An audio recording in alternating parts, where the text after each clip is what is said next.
예, 반갑습니다. 지금부터 제172차 정책조정회의를 시작하도록 하겠습니다. 먼저 이인영 원내대표의 모두 발언이 있겠습니다. 일사불란한 코로나19 방역 대응을 강력하게 요청합니다. 우려했던 지역사회 감염이 현실화되고 있습니다. 지금까지처럼 안정적으로 통제 가능한 대응력이 작동되기를 희망합니다. 그럼에도 불구하고 지금은 매우 엄중한 시기로 보입니다. 앞으로 일주일 우리 대응에 따라서 코로나 사태의 향방은 다시 결정됩니다.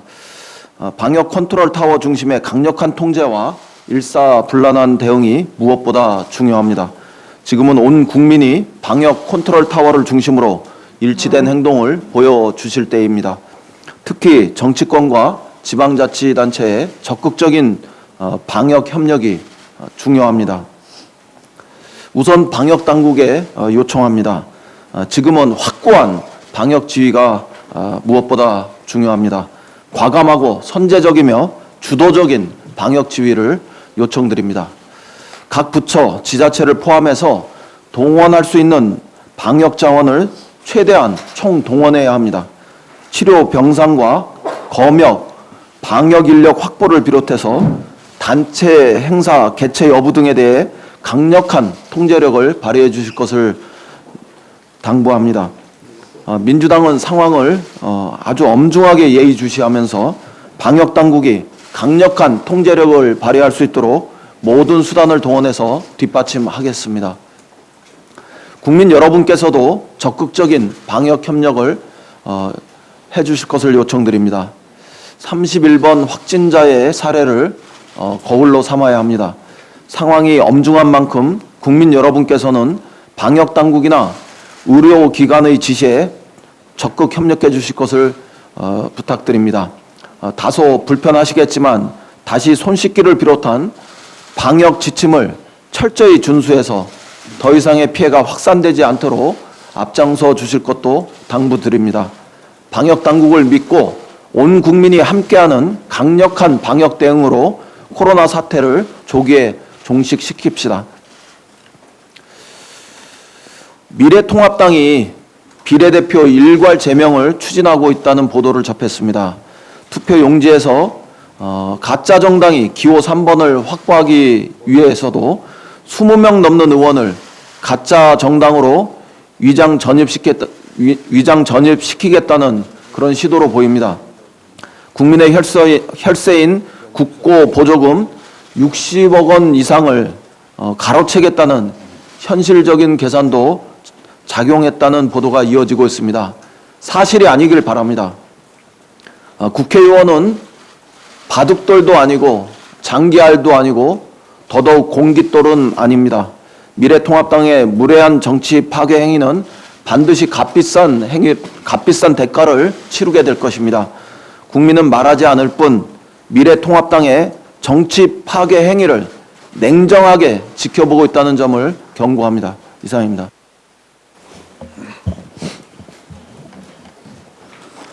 네, 다음은 조정식 정책위 의장의 발언이 있겠습니다. 국내에서 코로나19 확진자가 발생한 지 한 달이 지났습니다. 지난 한 달 동안 국민과 정부, 의료기관 간 유기적이고 헌신적인 협력에 힘입어 다른 국가에 비해 효과적인 방역 체계를 구축할 수 있었습니다. 미국과 영국, 일본 등 해외 언론들도 우리 정부의 대처 방식을 높이 평가하고 있습니다. 그러나 대구 경북 지역을 중심으로 추가 확진자가 크게 늘면서 지역사회 감염 확산을 우려하는 목소리가 다시 커지고 있습니다. 다시 한번 방역체계 전반을 꼼꼼하게 점검하고 지역사회 감염 대응 시스템을 대폭 강화해야 할 시점입니다.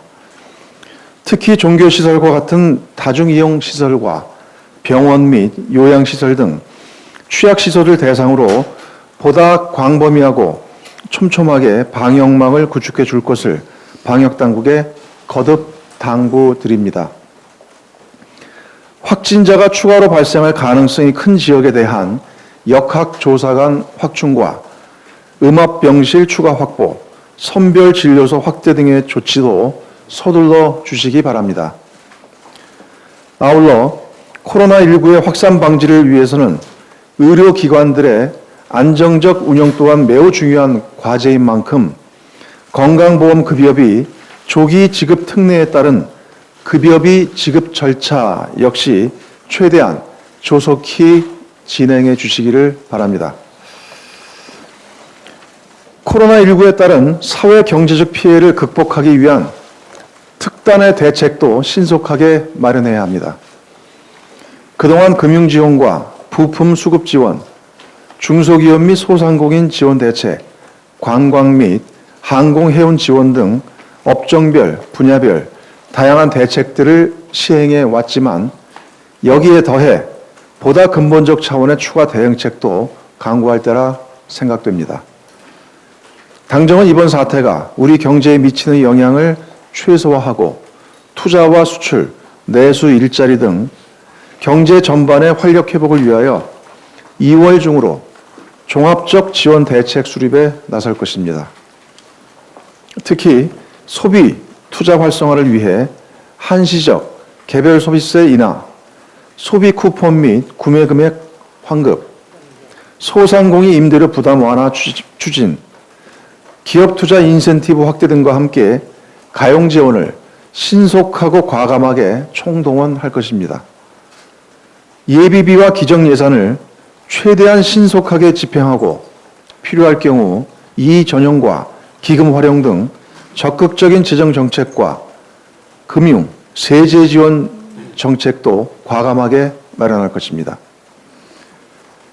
코로나19 사태가 새로운 고비를 맞았지만 대한민국은 이를 극복할 충분한 저력을 갖추고 있습니다.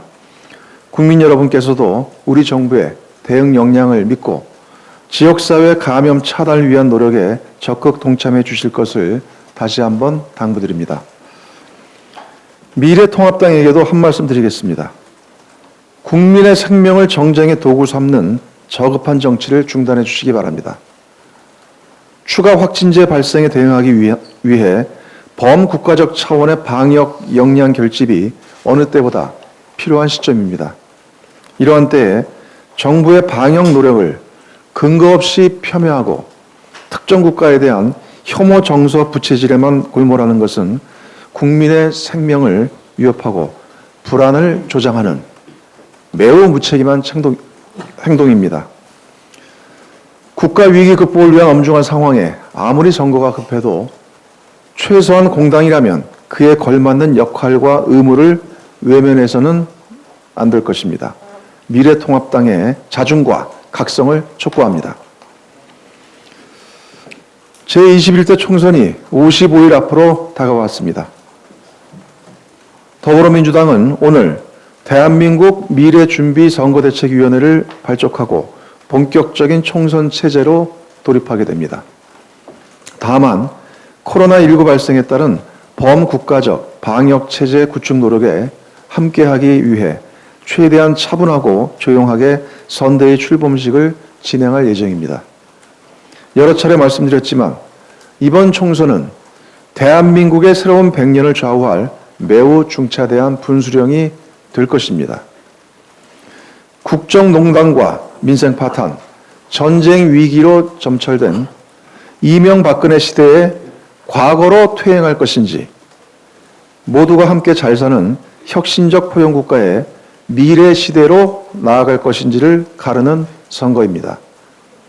더불어민주당은 21대 국회가 우리 사회의 미래를 여는 출발점이 될 수 있도록 총선 승리를 향해 겸손하고 낮은 자세로 최선을 다할 것입니다. 특히 우리 사회가 당면한 현안과 핵심 과제들에 대한 정책적 대안과 비전을 제시하는 데 보다 주력하도록 하겠습니다. 지금까지 발표한 생활 밀착형 정책 공약에 이어 앞으로 신설될 미래 선대위에서 우리 사회의 미래를 준비하고 국민의 삶의 질을 개선하는 공약 발표를 이어갈 것입니다. 이낙연 상임선대위원장께서 미래 선대위를 관장할 예정인데 저희 정책위가 중심이 되어 관련 내용을 차질 없이 준비할 것입니다. 이상입니다. 예, 다음은 최근에 사태 관련해서 몇 마디 말씀드리겠습니다.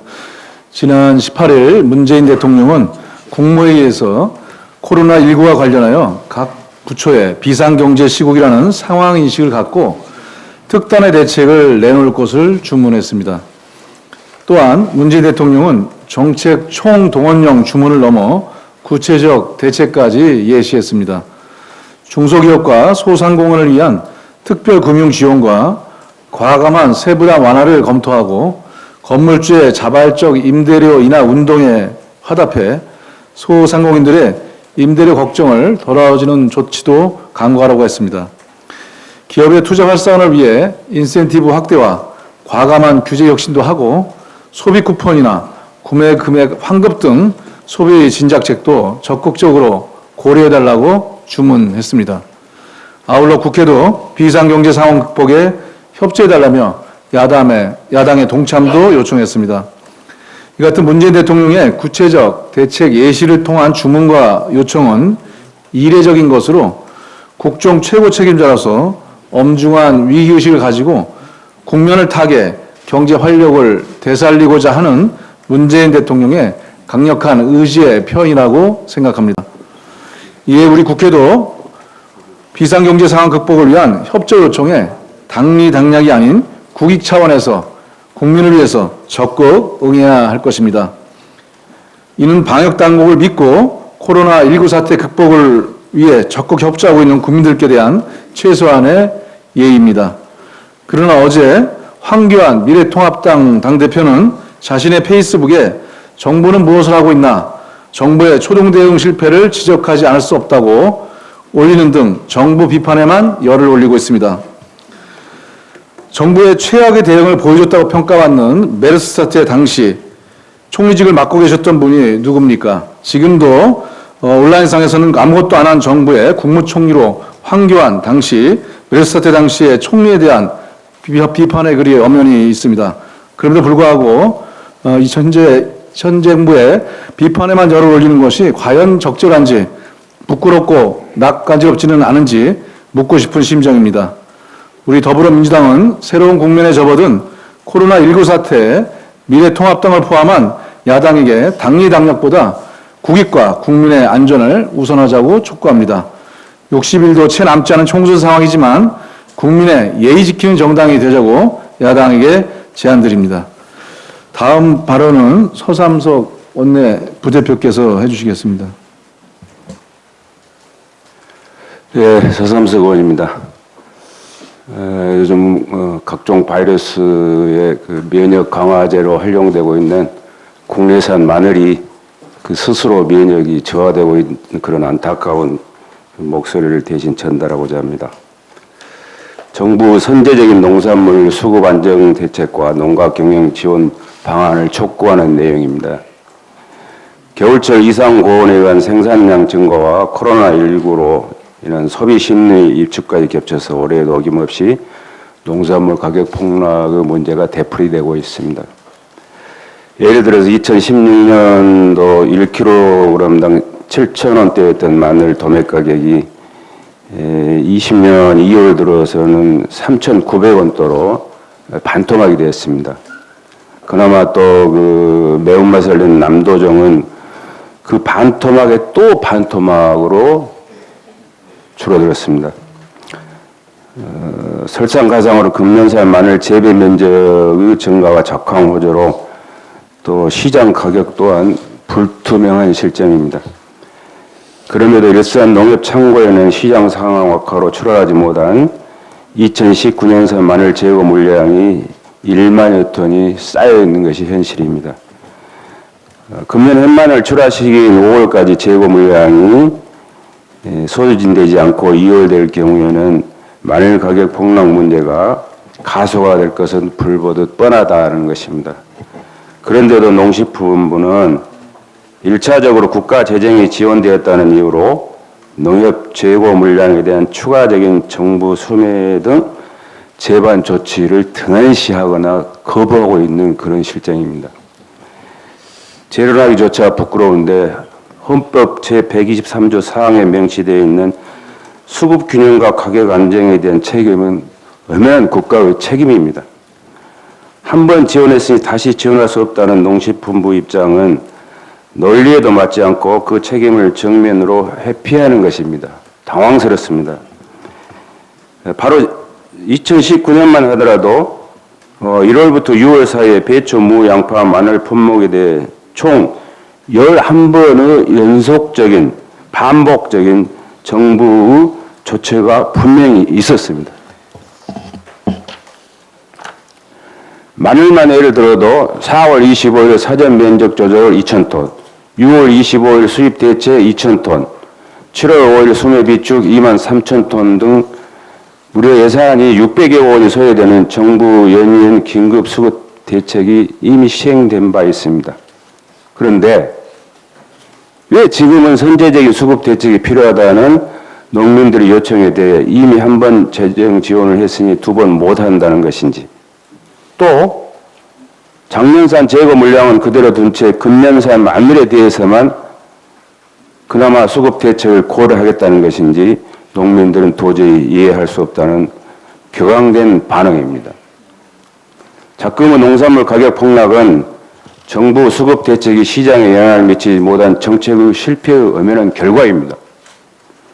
1960년대 채소류 수매 비축 제도가 처음 도입된 이래 반세기가 넘도록 되풀이되는 가격 폭락 문제에 대해 역대 정부도 마찬가지지만 일말의 반성도 없이 책임을 회피하는 것은 국가의 존재 이유를 망각한 무책임한 태도라고 농민들의 원성이 높습니다.